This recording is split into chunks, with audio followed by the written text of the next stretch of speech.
Hello दोस्तों, आपने मेरा थंबनेल देखा होगा और आपने देखा होगा कि मैंने ग्रुप डी 2024-25 वाले एग्जाम में कैसे 80 पर स्कोर किया, मेरी क्या स्ट्रेटेजी रही थी, मैंने कौन सा टीचर्स को फॉलो किया था। आज हम इस वीडियो में बात करने वाले हैं। कंप्लीट हम बात करेंगे कि मैंने कैसे कैसे पढ़ाई की, कौन से टीचर्स को फॉलो किया, कहाँ से पढ़ी, कौन से सब्जेक्ट किस टीचर से पढ़े, मैथ्स कहाँ से पढ़ी, रीजनिंग कहाँ से पढ़ी, साइंस कहाँ से पढ़ी, जीके जीएस कहाँ से पढ़ी, हम सब बात करेंगे आज वीडियो में। तो सबसे पहले हम बात कर लेते हैं मैथ्स की। मैथ्स में तो आप कोई भी टीचर से पहले मैथ्स का सिलेबस कंप्लीट करो। मैथ्स का सिलेबस कंप्लीट करने के बाद मैथ्स के जो भी रेलवे में जो भी एग्ज़ाम एनटीपीसी हो, चाहे जेई हो, एएलपी हो, टेक्नीशियंस हो, सारे मैथ्स की पीवाईक्यू की प्रैक्टिस करो। मैंने मैथ्स साहिल सर से पढ़ा था, क्योंकि साहिल सर स्पेशली रेलवे का ही मैथ्स पढ़ा था, इसलिए वो बेनिफिट था और मुझे उसकी मेथड अच्छी लगती है, इसलिए मैंने साहिल सर से पढ़ा था। आप कोई भी टीचर से पढ़ सकते हो, कोई दिक्कत नहीं है। मैथ्स के पहले सिलेबस कंप्लीट करो, सेक्शनल मॉक लगाओ और जितने भी रेलवे के क्वेश्चन, जितने भी एग्ज़ाम के होते हैं, वो सारे क्वेश्चन आपको एक बार तो कर लेनी है। एग्ज़ाम में कोई भी क्वेश्चन मैथ्स का दिखे तो आपको नया नहीं लगना चाहिए, नया नहीं लगना चाहिए। इसका मतलब ये है कि आपको पता लगना चाहिए कि पहले टर्म में पहले पहले वो में अटेम्प्ट करना है या फिर इसको छोड़ देना है, उसको पता चल जाना चाहिए। मैथ्स के लिए बस इतना ही करना है। फिर एक बार सारे सब्जेक्ट का सिलेबस ख़त्म करने के बाद फुल मॉक लगाना है। सिर्फ मैथ्स के सेक्शनल मॉक भी लगा सकते हैं आप। अब बात करते हैं रीजनिंग की। रीजनिंग के लिए मैंने कोई भी टीचर्स को फॉलो नहीं किया है। रीजनिंग तो मैंने जो सारे रेलवे के एग्ज़ाम होते हैं उसके सेक्शनल बुक लगा था, उस सेक्शनल बुक लगाता था और उसके आंसर की आती थी, उसमें से मैं क्वेश्चन सॉल्व करता था और बार बार उसकी प्रैक्टिस करता था। कम समय में रीजनिंग तो ख़त्म करने का टारगेट रखना है। रीजनिंग की ज़्यादा से ज़्यादा प्रैक्टिस करनी है और रीजनिंग में एक भी मार्क नहीं कटना चाहिए। मेरे रीजनिंग में 30 में से 30 मार्क है, आप देख सकते हैं। रीजनिंग रीजनिंग में और कुछ नहीं करना है, रीजनिंग में सिर्फ प्रैक्टिस ही करनी है। रीजनिंग में ज़्यादा समय नहीं देना है। रीजनिंग में एग्ज़ाम में कम समय में आपको उस पोर्शन को ख़त्म करना है, इसलिए आपका टाइम और सब्जेक्ट में आप दे सके और सब्जेक्ट पे फोकस कर सके। अब बात करते हैं साइंस की। साइंस ग्रुप डी में बहुत इम्पोर्टेंट रोल प्ले करता है। मेरे साइंस में 24 अटैम्प्ट किए थे और 24 से 24 क्वेश्चन सही है मेरे। साइंस मैंने कहाँ से पढ़ी? साइंस मैंने नीरज सर से पढ़ी थी। मैंने 2024 से साइंस पढ़ी थी। जब से रेलवे का कैलेंडर आया था 2024 फरवरी में, तब से मैंने प्रिपरेशन धीरे धीरे स्टार्ट करी थी। मैंने तब नीरज सर का फाउंडेशन वाला बेंच लिया था, वहाँ से पढ़ा और फाउंडेशन वाले बेंच से पढ़ने के बाद नोट्स बनाए, उसको रिवाइज किया और फिर मैंने स्टैंडर्ड 9th-10th की एनसीईआरटी पढ़ी।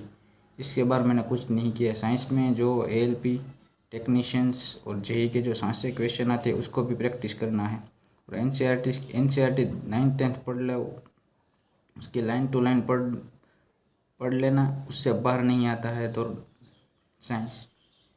और जो क्वेश्चन आते हैं साइंस के, जिस एग्ज़ाम में साइंस सब्जेक्ट आता है वो देख लेना है। 90% क्वेश्चन वहाँ से रिपीट होते हैं और आप फिजिक्स न्यूमेरिकल्स पे ध्यान देना है, केमिस्ट्री के फॉर्मूला पे ध्यान देना है, बायोलॉजी में ध्यान देना है, वो कर लेना है। उससे बाद साइंस में कुछ नहीं करना है। मैंने साइंस ऐसे ही पढ़ी थी। अब बात करते हैं जीके जीएस और करंट अफेयर्स की। इस बार 20 मार्क्स का करंट अफेयर पूछा था, वो बहुत हार्ड क्वेश्चन था। मैंने 2025 के day to day current affair लिखा था, इसलिए मुझे बहुत फ़ायदा हुआ। मेरे 8 क्वेश्चन सही हुए, 10 अटैम्प्ट किए थे और 8 सही हुए, इसलिए मुझे बहुत फ़ायदा हुआ। 85+ स्कोर में इसका भी बहुत बड़ा रोल है।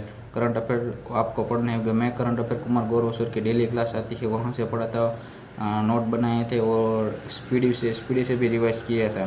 करंट अफेयर के लिए बस आप इतना करिए, रोज का डेली का डेली रिवाइज करिए, उससे करंट अफेयर में आपको बहुत फ़ायदा मिलेगा। करंट अफेयर को आपको पढ़ तो सब कुछ लेता है, लेकिन करंट अफेयर में आपको और डेली नए नए अपॉइंटमेंट होते हैं, उसको नाम आपको याद होना चाहिए। करंट अफेयर से वो रट लेने वाला सब्जेक्ट नहीं, उसको वो याद करना पड़ता है। करंट अफेयर में आपको डेली से डेली रिवाइज करना पड़ेगा। करंट अफेयर ऐसे ही आएगा। करंट अफेयर एक बार में एग्ज़ाम आएगा तो आप कल लगे वैसे करंट अफेयर नहीं बनेगा। आपको डेली आपको जो पढ़ा है वो रिवाइज करते जाना। कुमार गौरव सर ऐसे पढ़ाते हैं जैसे आपको पुराना रिवाइज होता है, इसलिए वो बहुत अच्छी बात है, इसलिए आपको वो रिवाइज हो जाएगा। अब एक बार सारा सिलेबस ख़त्म कर लेने के बाद आपको जो अभी 2024-25 वाले एग्जाम है उसको सारे क्वेश्चन देख लेने हैं, उसके मॉक लगा लेने हैं, उसके आंसर की देख लेनी है, उसकी ही प्रैक्टिस करनी है। पहले उसकी प्रैक्टिस करने से आपको पता चल जाएगी आप कहाँ पे हो। जो आपके मॉक लगाते हैं, जो आप आंसर की से देखते हैं, जो आपके क्वेश्चन नहीं बनते हैं वो यूट्यूब पे देख लेने हैं। कोई रीजनिंग का टॉपिक है, मैंने किसी टीचर से फॉलो नहीं किया तो इसका मतलब ये नहीं है कि आप भी फॉलो नहीं किए।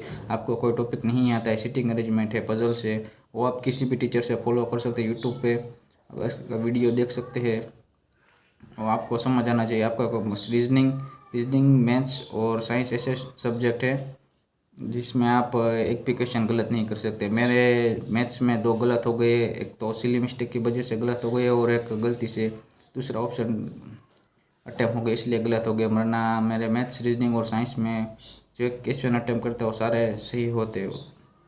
मेरे ओवरऑल सिर्फ 4 ही रॉन्ग क्वेश्चन हैं, 2 जीके जीएस में हैं और 2 मैथ्स में हैं। बाकी 100% एक्यूरेसी से मैंने क्वेश्चन अटैम्प किए हैं।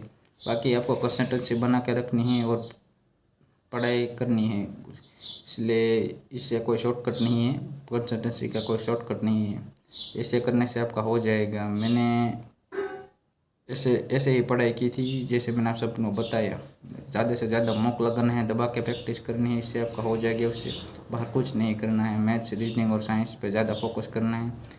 करंट अफेयर का डेली 1 घंटा आप दे सकते हैं करंट अफेयर में। ऐसा नहीं है कि इस बार करंट अफेयर आया तो अगली बार सिर्फ करंट अफेयर आ गया, और भी सब्जेक्ट आ सकते हैं जो नोटिफिकेशन में मेंशन है। पॉलिटी है, हिस्ट्री है, और भी आ सकते हैं। आपको सबको थोड़ा थोड़ा पढ़ते रहना है, पर करंट अफेयर पर ज़्यादा फोकस रखना है। करंट अफेयर क्योंकि 20 करंट अफेयर कुछ आया था, इसलिए आपको उस पर ज़्यादा फोकस रखना है। और आपको लगता है कि हमारा वीडियो अच्छा लगा है तो आप कमेंट में बता सकते हैं। और सब्जेक्ट वाइज में डिटेल स्ट्रेटजी चाहिए तो भी कमेंट में बता देना, उस पर भी मैं वीडियो बना दूंगा।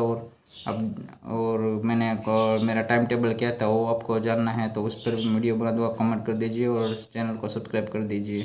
Thank you.